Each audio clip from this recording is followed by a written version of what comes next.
Well, hello YouTube. Thursday afternoon, nice day, nothing much to do, so I thought I'd take the monkey for a ride to the seaside.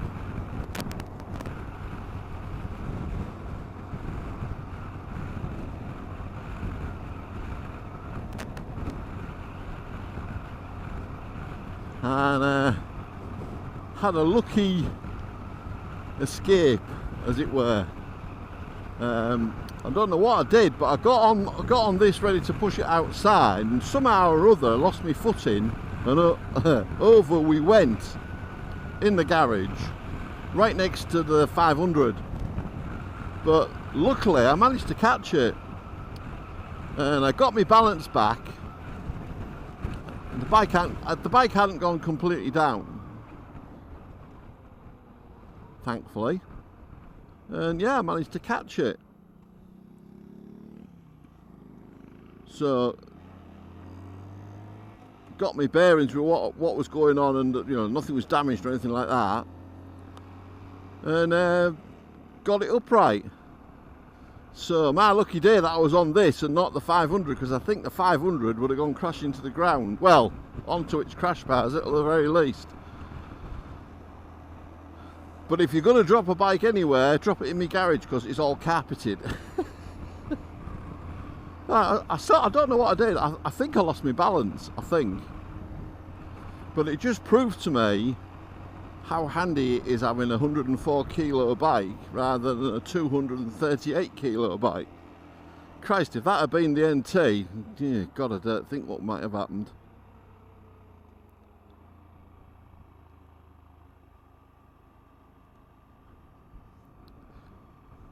I nearly changed my mind, put the monkey bike away and got the 500 out, and but then after having that little mishap, I thought, nope, it's the perfect bike for today.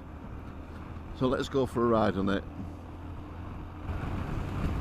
I've been wanting to do this bike, get a ride for a while on the monkey, and I kept putting it off and putting it off, and then today I thought, well, I just want to go for a nice simple ride, cup of coffee, and then a ride home. That's it. That's all I want to do. I've been sort of watching my average speeds that I've been doing, and they're not that much different from what I do on the CL. I rarely go over, well, to be honest with you, 60 miles an hour is a lot for me. I normally sort of cruise everywhere 56.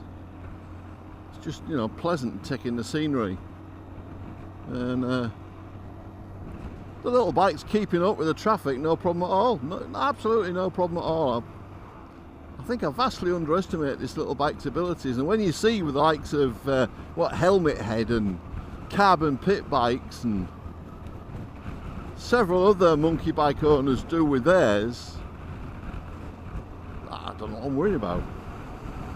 I was talking to a friend of James Simpson's this morning, said Charlie, and he, like another monkey bike owner, and we got talking about the 4 speeds and the 5 speeds, and you hear a lot of people with the 5 speeds say they're quicker than these 4 speed. Mine's a 4 speed. But Charlie said, he said, I don't think they are, Graham. He said, I think the gear ratios are different, you know. He said he wasn't totally convinced that the monkey needs a 5-speed gearbox. I'll be honest, the only thing I like both monkey bikes equally. I've got no issue. I'd have either. I ain't bothered. But I would say one thing about the 5-speed bike, and that is, I like the arrangement for oil changes. It has an oil filter rather than this oil scraper system that my 4-speed has.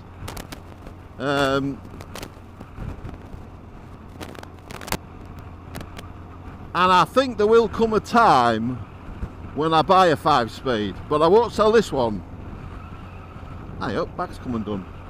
I won't sell my 4-speed. I'll keep them both.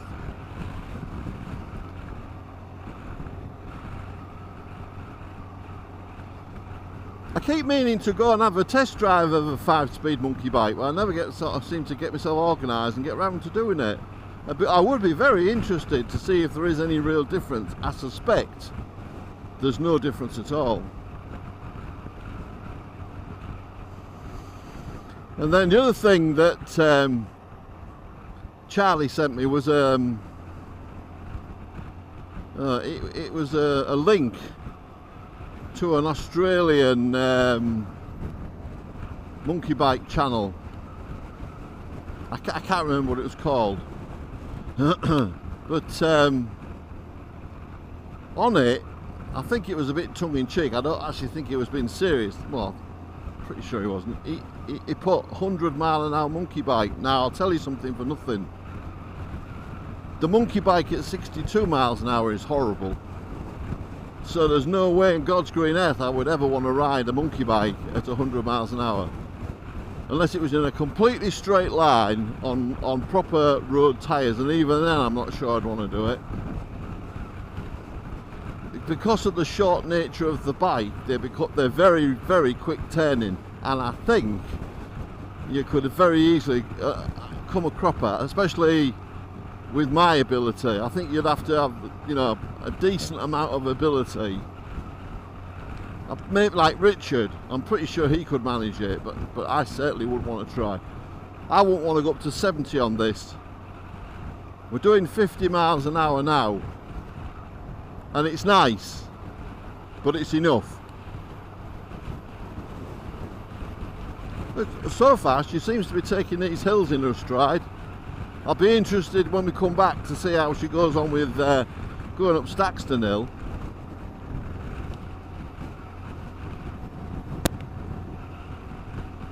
This is where my 250, my Pulse 250 came into its own. It just had that little bit more torque.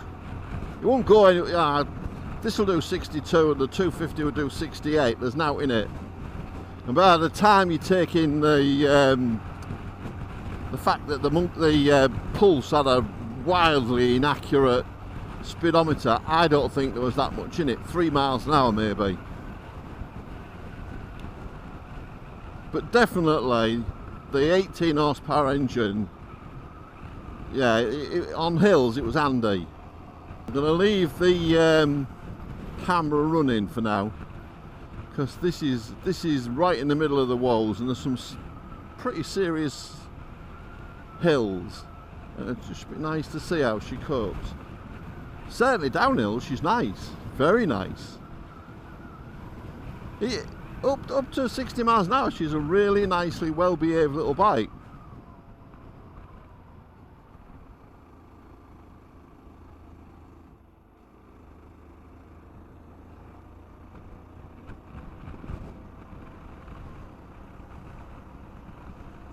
But losing all the weight, I've lost stone and about 4 pounds I think now, something like that. It's helping me be more, obviously, generally fit and motorcycle fit. I'm a lot more comfortable on the monkey bike than I used to be.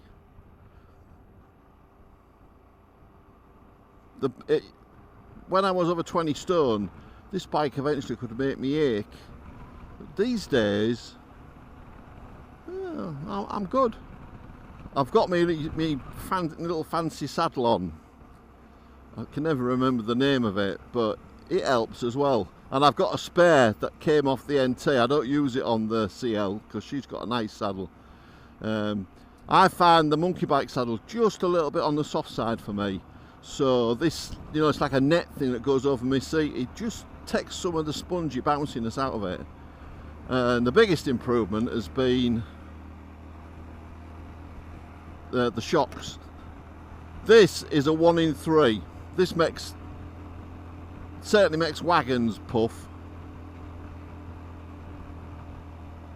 And I'm normally down to about 4th gear on the Volkswagen, especially if I'm following something like this. Actually, he's helping me because he's taking the wind off me.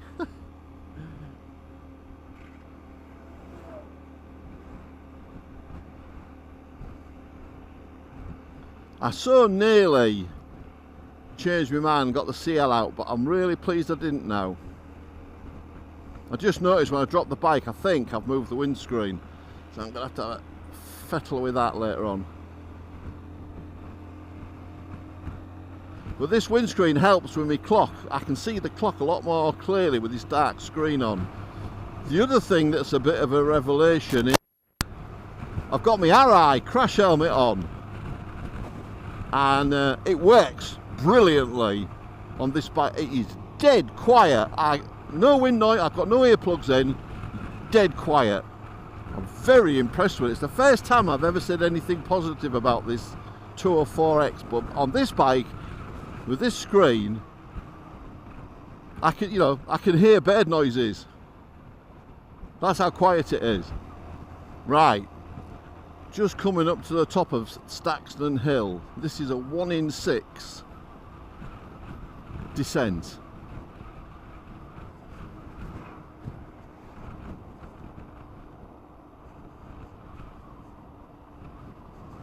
So I'll knock her down into third. 17%. I couldn't remember what the modern. I know it's a 1 in 6, but I couldn't remember. Yeah, look at that for a view.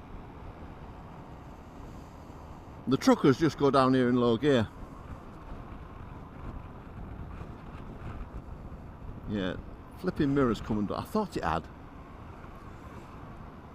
Yeah, I definitely need to use my brakes here, so let's cover the rear brake. When I get to Scarborough, I need to tighten that mirror up. That's from dropping it.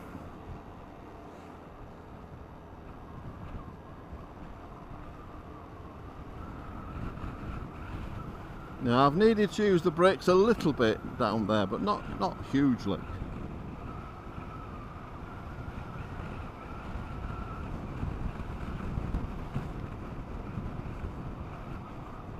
Yeah, I need to get the spanners out when I get home. That is this side that drops, and I've knocked the mirror and it's come loose. I just want a spanner on it, that's all. If I could be bothered to get the toolkit out of this one, which I can't, could do it. Well, that was really interesting, and she did really well. Just for the record, if you look at the trees, it's not a still day, it's a blustery day. So I think the bike is going up a pretty steep hill here at the moment. It's a long pull, and she's 40 miles an hour, no problem, with a 18.5 stone man on him, probably near a 19 stone with all my kit that I'm wearing. You can't knock that. 9 horsepower, it's bloody unbelievable.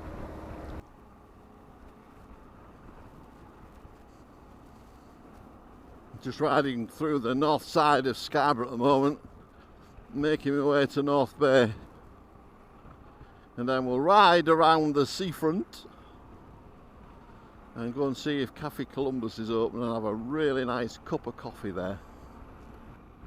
Just the beginnings of P-Zone Park on my left. Daisy's one of her favourite walks. She always gets really excited when we come in. She likes the seafront at Hornsey as well.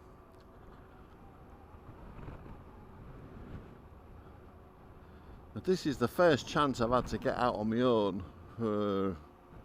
since I did my ride to York, which was a week last Monday. Monday before last, beg pardon. So when I do get a little bit of time to call my own, I relish it.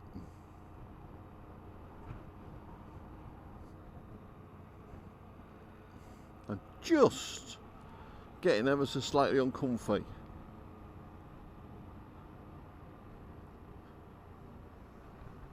But I'll be exactly the same on the CL. So, it's not about the bike size. As I say, if you see that picture I took this morning, you'd... yeah,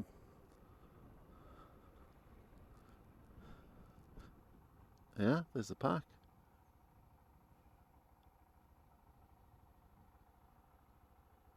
Beautiful. If you see the picture on Facebook, it shows that there's not a lot in it. If you put a proper set of full-size wheels on this bike, it would be well, the exact same size, I would say, as the 125. There used to be a beautiful open-air swimming pool behind those yellow hoardings. I still say that they'd have been better keeping that than the bloody eyesore that's behind those hoardings now, because they've never done anything with it.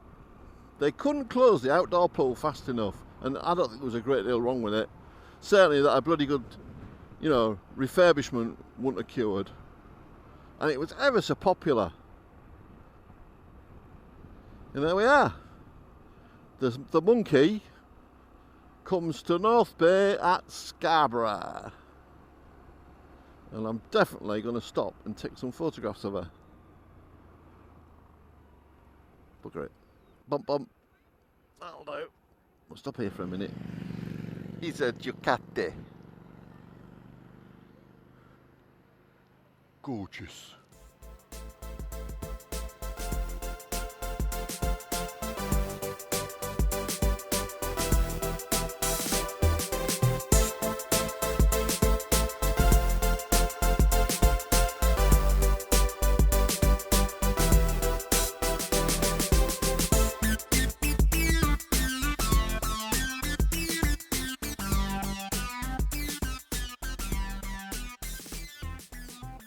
Bag's full of waterproofs, that's why it's standing up like that.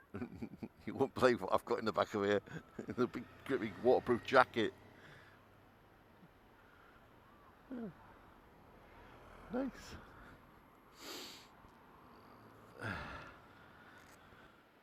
Right, I've taken the pictures.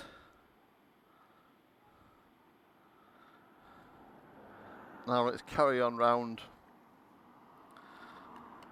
to Cafe Columbus. Well, it's quite a number of firsts. It's the first time I've been out on the bike on the Monkey to the seaside. This is a longer journey than I've ever done before on it. In one go, that is. And the X4 Tour RI crash helmet, I am pleased as punch with it. It really has worked really well on this little bike. I'm genuinely, seriously impressed. I've never really liked the helmet, but yeah, this has been a bit of a revelation. It's comfortable. I'm not overheating. It's airy, but it's not noisy.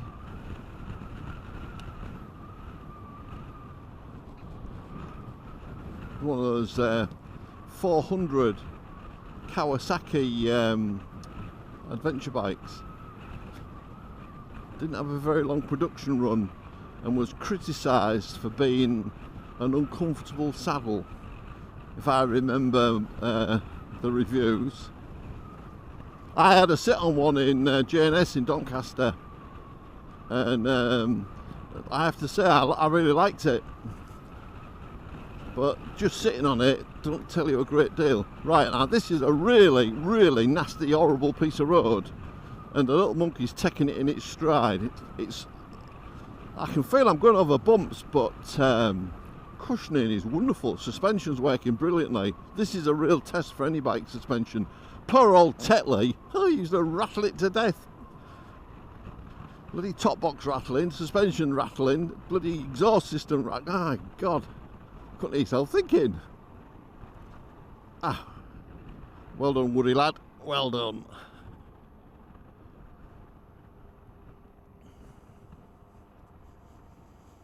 Look at this Charlie here, look. Pulled out of the car park without even looking. Sorry, mate, I didn't see you.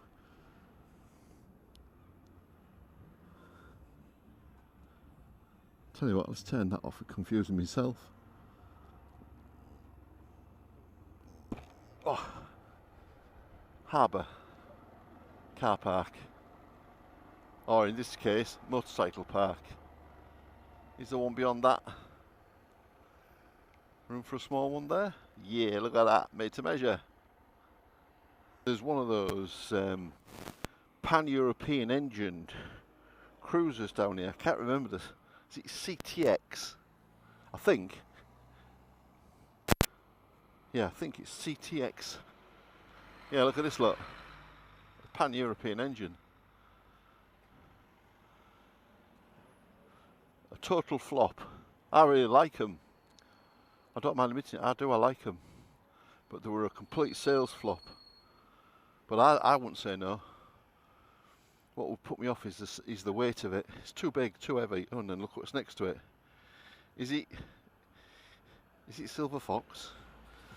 Yeah, look, Foxy, that's what you wanted, to get rid of the rumbling, the old nudgers. And you can get a cover for them. Seagull, that was the name of the seat cover. I couldn't think of it for the life of me. Seagull. Right.